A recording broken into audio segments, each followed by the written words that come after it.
लम्बोदरं परम सुंदर एकदंतं रक्तांबरं त्रयनयनं परमं पवित्रं उद्यादिवाकरनिभोज्ज्वलकान्तिकान्तं विघ्नेश्वरं सकल विघ्नहरो नमामि।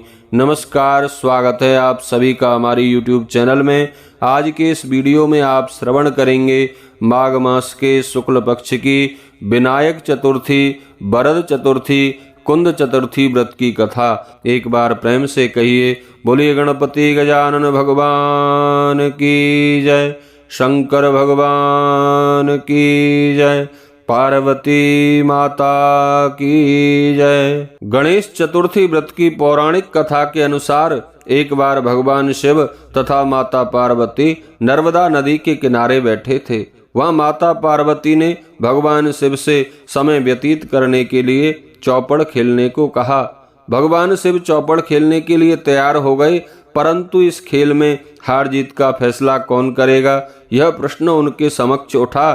तो भगवान शिव ने कुछ तिनके एकत्रित कर उसका एक पुतला बनाकर उसकी प्राण प्रतिष्ठा कर दी और पुतले से कहा, बेटा हम चौपड़ खेलना चाहते हैं, परंतु हमारी हार जीत का फैसला करने वाला कोई नहीं है, इसलिए तुम बताना कि हम दोनों में से कौन हारता है और कौन जीतता है। इसके बाद भगवान शिव और माता पार्वती का चौपड़ खेलना शुरू हो गया। यह खेल 3 बार खेला गया और संयोग से तीनों बार माता पार्वती जीत गईं। खेल समाप्त होने के बाद बालक से जब हार जीत का फैसला करने के लिए कहा गया तो उस बालक ने महादेव को विजयी बताया। यह सुनकर माता पार्वती क्रोधित हो गईं और क्रोध में उन्होंने बालक को लंगड़ा होने, कीचड़ में पड़ा रहने का श्राप दे दिया। बालक ने माता पार्वती से माफी मांगी और कहा कि हे माँ, यह सब मुझसे अज्ञानतावश हुआ है, मैंने किसी द्वेष भाव से ऐसा नहीं किया। बालक द्वारा क्षमा मांगने पर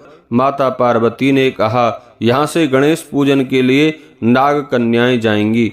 उनके कहे अनुसार यदि तुम गणेश व्रत करोगे, ऐसा करने से तुम मुझे प्राप्त करोगे। यह कहकर माता पार्वती शिव भगवान के साथ कैलाश पर्वत पर चली गईं। 1 वर्ष बाद उस स्थान पर नाग कन्याएं आईं। तब नाग कन्याओं से श्री गणेश व्रत की विधि मालूम करने पर उस बालक ने 21 दिन तक लगातार गणेश जी का व्रत किया। उसकी श्रद्धा से गणेश जी प्रसन्न हुए। उन्होंने बालक को मनोवांछित फल मांगने के लिए कहा। इस पर उस बालक ने कहा, हे विनायक, मुझ में इतनी शक्ति दीजिए कि मैं अपने पैरों से चलकर अपने माता पिता के साथ कैलाश पर्वत पर पहुंच सकूं और वे यह देखकर प्रसन्न हों। तब बालक को वरदान देकर भगवान गणपति वहां से अंतर ध्यान हो गए। इसके बाद वह बालक कैलाश पर्वत पर पहुंच गया और कैलाश पर्वत पर पहुंचने की अपनी कथा उसने भगवान शिव को सुनाई। चौपड़ वाले दिन से माता पार्वती शिव जी से नाराज होकर विमुख हो गई थीं। अतः देवी के रुष्ट होने पर भगवान शिव ने भी बालक के बताए अनुसार 21 दिनों तक श्री गणेश जी का व्रत किया। इस व्रत के प्रभाव से माता पार्वती के मन में भगवान शिव के प्रति जो नाराजगी थी वह समाप्त हो गई। तब यह व्रत विधि भगवान शंकर ने माता पार्वती को बताई। यह सुनकर माता पार्वती के मन में भी अपने पुत्र कार्तिकेय से मिलने की इच्छा जागृत हुई।